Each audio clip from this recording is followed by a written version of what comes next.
संस्कारधानी नवरात्रि पर्व पर भक्तिमय हो चुकी है। इसी कड़ी में शहर के विभिन्न क्षेत्रों में चौक चौराहों पर दुर्गा जी और काली माता की स्थापना की गई है। भक्तों की भक्ति की भी चर्चा हर गली मोहल्ले में बनी हुई है। ऐसी ही भक्ति का नजारा भांगतलैया स्थित देखने मिला, जहां कांचघर चौराहे में रखी जाने वाली काली माता की मूर्ति को लेकर समिति के सदस्य कांचघर चौराहे तरफ जा रहे थे। तभी भांगतलैया स्थित गेट से निकलते समय काली माता की मूर्ति को ले जाने में सदस्यों को रुकावट आ गई। हुआ यूं, माता जी की मूर्ति की ऊंचाई ज्यादा थी, इस कारण मूर्ति आगे नहीं बढ़ पा रही थी। फिर समिति के सदस्यों द्वारा मूर्ति को पटे से उतारकर अपने तरीके से आगे ले गए और बड़ी सूझबूझ से काली माता की मूर्ति आगे बढ़ गई। सुबह 6 बजे से 8 बजे तक क्षेत्र में लोगों की भीड़ लगी रही और जैसे ही मूर्ति आगे बढ़ी वैसे ही लोगों ने माता रानी के जयकारे लगाते हुए राहत की सांस ली।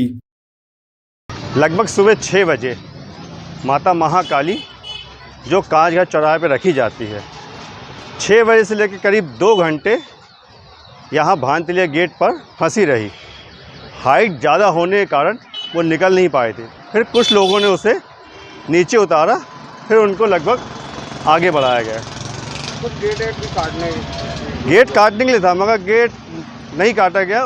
उसके अपेक्षा मूर्ति को नीचे सभी लोगों ने नीचे लेके थोड़ा सा हाथों द्वारा उठा के आगे बढ़ाए। कांचघर चौराहे की मूर्ति जो वहाँ स्थापित होती है, महाकाली जी की मूर्ति है। यहाँ मूर्तिकार हैं सीताराम सेन जी, वो निर्मित करते हैं मूर्ति को। आज सुबह वो यहाँ से निकल रही थी, तो ये जो गेट लगा हुआ है ऑरेंज कलर का भांगतलैया त्रिमूर्ति मंदिर में, तो मूर्ति की हाइट ज़्यादा होने की वजह से वो यहाँ से निकल नहीं पा रही थी। फिर जिस पट्टी में वो स्थापित थी उससे उसको नीचे उतारा गया मूर्ति को, तब जाके वो यहाँ से निकली। यहाँ पे करीब 1.5 से 2 घंटे वो मूर्ति लगातार खड़ी रही।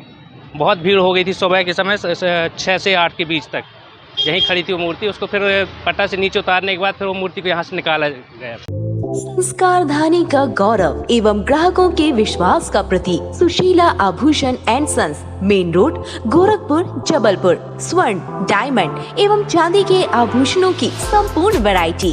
अपनी पुरानी ज्वेलरी बदले सबसे अधिकतम कीमत पर। पुष्य नक्षत्र एवं धनतेरस प्री बुकिंग ऑफर। आज के भाव पर सोने के जेवर की बुकिंग कराएं और भाव कम होने पर कम भाव में और बढ़ने पर बुकिंग भाव में जेवर ले जाएं। इस तरह भाव बढ़े या घटे, फायदा केवल आपका।